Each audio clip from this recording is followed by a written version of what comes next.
Hai, Ustazah biasanya dipanggil dengan panggilan Via. Jadi nanti setelah Ananda bertemu dengan Ustazah, Ananda boleh panggil Ustazah Via. Oke? Nah, Ustazah insya Allah akan mengajar Ananda di bidang pelajaran fisika. Sudah pernah kan dengar apa itu fisika? Mungkin pernah nanya sama teman-temannya, atau mungkin pernah tanya dengan kakak-kakak abangnya, atau mungkin pernah searching di internet apa itu fisika. Pastinya fisika ini adalah pelajaran yang seru banget. Kenapa seru? Check it out. Tapi sebelum itu, kalau misalnya kalian mau belajar dengan Ustazah, ada loh kontrak belajarnya. Apa itu kontrak belajar dengan Ustazah? Mari kita simak berikut ini. Anak-anak, ini ya kontrak belajar kita. Yang pertama, kalian harus berpakaian yang rapi dan bersih. Lalu, wajib membaca doa sebelum belajar. Nah, gimana Zah kalau Ana lupa baca doanya? Berarti antum harus membaca doa dulu. Allah Maha tahu ya kalian sudah baca atau belum. Lalu, tidak boleh telat absen. Tidak boleh telat kumpul tugas. Konfirmasi jika tidak bisa hadir, sakit, atau ketika jaringan di rumah Ananda bermasalah, termasuk kalau nggak ada paket ya. Jadi silahkan konfirmasi ke nomor WA Ustazah. Lalu kalau misalnya terkendala kumpul tugas karena jaringan sama, tetap ya konfirmasi ke WA Ustazah. Tidak boleh menyalin jawaban teman, bukan berarti kalian nggak boleh bertanya ya ke teman. Kalian boleh bertanya ke teman kalian kalau misalnya tidak mengerti dengan pelajaran yang Ustazah ajarkan. Tapi usahakan jangan menyalin jawaban teman kita atau mencontek bulat-bulat. Kenapa? Karena kalau misalnya kalian membiasakan untuk mencontek, itu artinya kita mengajarkan diri kita tidak jujur, tidak percaya diri dengan kemampuan kita sendiri. Lalu bagaimana Ustazah mengukur kemampuan kalian kalau ternyata semua jawaban kalian itu adalah hasil contekan?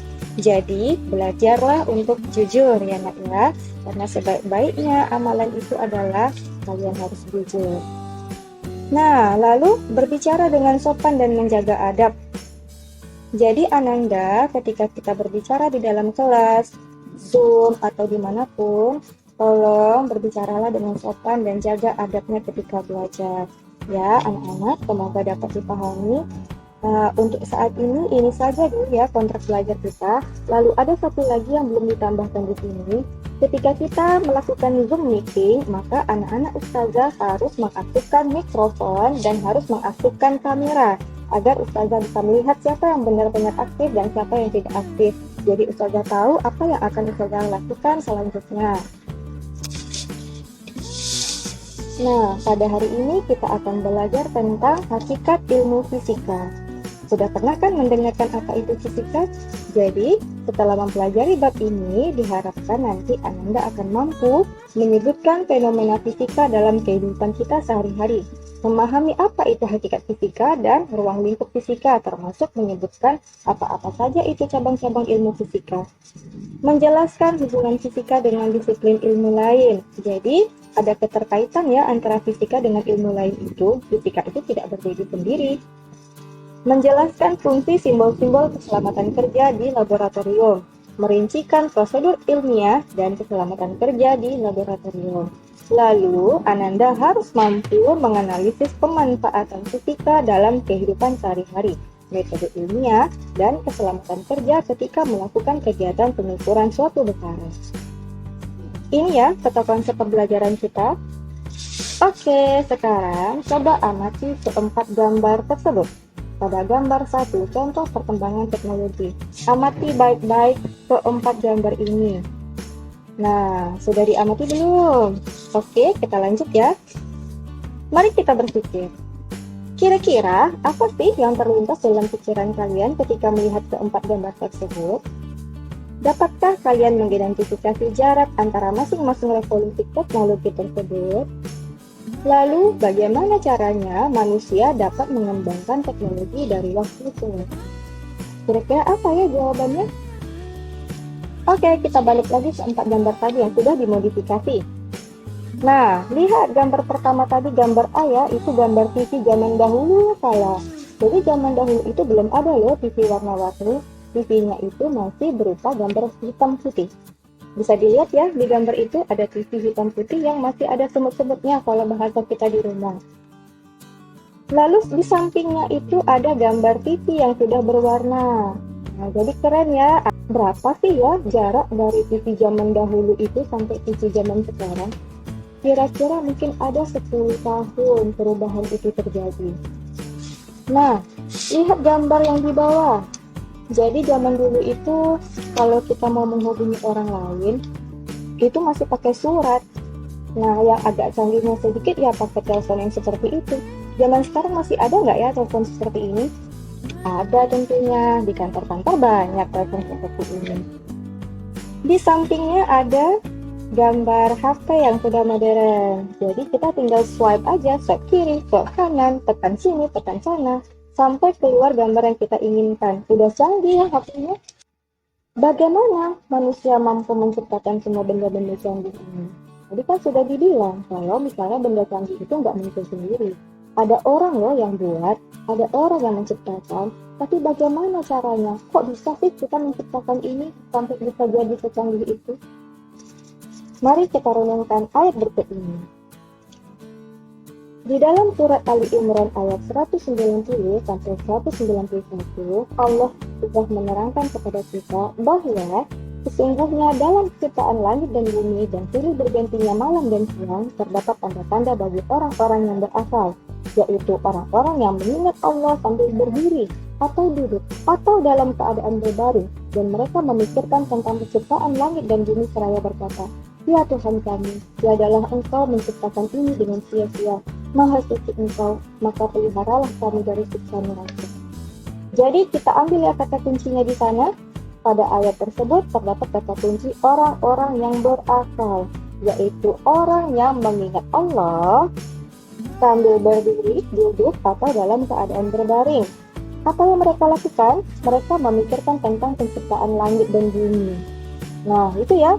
Nah, jika kita renungkan ayat tersebut, Allah telah mengatakan bahwa manusia diberikan akal untuk berpikir. Kita belajar. Lalu setelah belajar, kita manfaatkan ilmu yang telah kita pelajari. Kita kembangkan. Lalu setelah kita kembangkan dan kita manfaatkan ilmu tadi, maka kita bisa menghasilkan sesuatu untuk memajukan peradaban umat kita. Nah, jadi kalau misalnya kita tidak belajar, gimana caranya kita mau membangun sebuah peradaban? Gimana caranya kita mau memanfaatkan ilmu kita? Jadi, jikalau Ananda ingat, Allah itu pernah berfirman dalam surat Mujadilah ayat 12, yaitu orang yang berilmu akan ditinggikan derajatnya, tidak hanya di dunia, namun juga di akhirat, karena Allah mencintai orang-orang yang menuntut ilmu. Dengan mempelajari ilmu, maka akan semakin banyak manfaat yang dapat kita berikan kepada masyarakat, sehingga ilmu tersebut mendatangkan kebaikan bagi diri kita di dunia dan juga di akhirat. Oke, sekarang coba lihat ketiga peristiwa ini.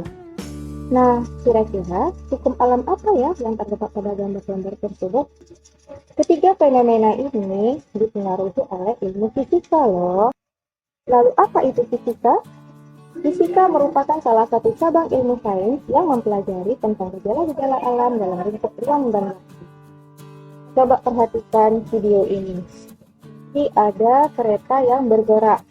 Kereta itu bergerak, ada kecepatannya ya, ada ruangnya kan untuk dia bergerak. Jadi ilmu ini dipelajari dalam fisika, yaitu tentang gerak. Nah, kenapa penting belajar fisika? Karena fisika itu merupakan ilmu dasar perkembangan teknologi dan kemajuan peradaban. Perhatikan kedua gambar ini. Gambar yang pertama itu adalah pemancar sinyal, gambar kedua adalah pembangkit listrik. Jadi, tanpa pemancar sinyal dan tanpa pembangkit listrik yang menghasilkan listrik ke rumah-rumah kita, bisa nggak sih smartphone atau komputer kita dan segala yang canggih-canggih itu bekerja? Bisa nggak ada baterai? Kalau baterai yang nggak bisa pakai listrik, bisa nggak sih hidup? Nggak bisa ya. Kalau nggak ada sinyal, bisa nggak sih smartphone kita itu berfungsi? Sama aja, nggak bisa. Lalu, ilmu apakah yang mendasari terciptanya dua fasilitas ini? Biologi? Kimia? Tentu saja bukan. Jadi, fasilitas yang dua itu terwujud karena adanya peran ilmu fisika. Tapi, fisika ini membutuhkan bantuan ilmu lain loh untuk menyempurnakan penemuannya. Nah, kalau kita perhatikan kedua gambar ini, gambar A itu adalah MRI. Jadi kalau kita pergi ke rumah sakit, ada sesuatu di dalam kepala atau di badan kita bisa menggunakan MRI untuk mengecek gambar atau di mana letak susunan tumor atau melihat saraf-saraf yang terjepit itu menggunakan MRI. Kalau kita lihat gambar B, ada yang tahu itu apa? Itu adalah kereta api, tapi bukan kereta api biasa ya, itu kereta api super cepat, jalannya nggak pakai roda. Jadi kalau dia berjalan, itu jalannya seolah-olah di awang-awang, tuh nggak ada kakinya gitu, kayak hantu ya. Saking cepatnya kereta ini, kita bisa bergerak dari Jakarta ke Bandung itu kira-kira cuma beberapa menit saja loh. Nah, cepat ya. Tapi kalau kita lihat keretanya, badan kereta itu terbuat dari plastik ya. Adalah sedikit-sedikit logam. Kalian tahu nggak kalau plastik dan logam itu dipelajari di ilmu kimia? Tentu ya dipelajari di sana karena fisika itu nggak pernah mempelajari plastik-plastikan, tidak pernah mempelajari senyawa-senyawa.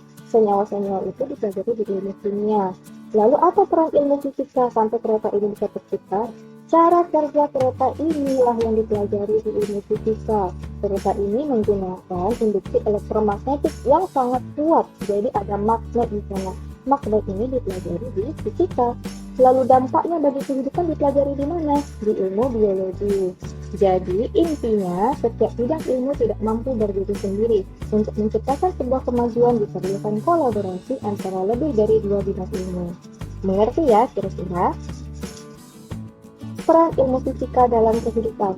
Kita ambil contoh di bidang kesehatan. Alat-alat di dalam bidang kesehatan ini banyak ya, nggak bisa disebutin satu persatu, nggak muat pokoknya. Jadi ada beberapa di sini yang dicantumkan yaitu MRI, CT scan, X-ray, endoskopi, laser bedah dan CR, lalu ada USG. Saking kan banyaknya peran ilmu fisika dalam kehidupan itu, Ustazah hanya mengambil beberapa contoh saja ya. Misalnya di bidang hukum, ilmu fisika berperan dalam pemindaian barang berbahaya seperti bom, api bekas, pemindaian sidik jari, dan lain-lain. Itu dia gambarnya, scanner sidik jari. Lalu dalam bidang komunikasi, itu ada pemancar sinyal, smartphone, smart TV, fiber optik yang bekerja atas dasar prinsip ilmu fisika. Ada transportasi nggak usah disebutkan lagi, banyak banget. Nah, dalam bidang energi, ilmu fisika itu menyumbang begitu banyak pengetahuan tentang penghasil energi. Mulai dari energi air, energi angin, dan segala macamnya lah pokoknya. Dalam bidang industri ini ya salah satu contohnya, ini terdapat di mesin-mesin kendaraan dan juga beberapa mesin diesel di pabrik. Lalu dalam bidang kuliner, ternyata fisika itu juga berpengaruh loh dalam bidang masak-memasak. Salah satunya adalah penciptaan panci presto yang kalau kita masukkan ikan itu bisa jadi ikan sarden cuma dalam waktu setengah jam. Bayangkan loh, setengah jam udah bisa jadi ikan sarden. Keren banget kan ternyata. Oke, kita lanjut ya ke metode ilmiah. Nah, sebelum kita membahas apa itu metode ilmiah, ada 3 cakupan besar dalam wilayah pembahasan metode ilmiah. Yang pertama itu adalah sifat ilmiah, lalu ada proses ilmiah, lalu ada produk ilmiah. Ini dia nih tahapan metode ilmiah. Yang pertama, observasi masalah.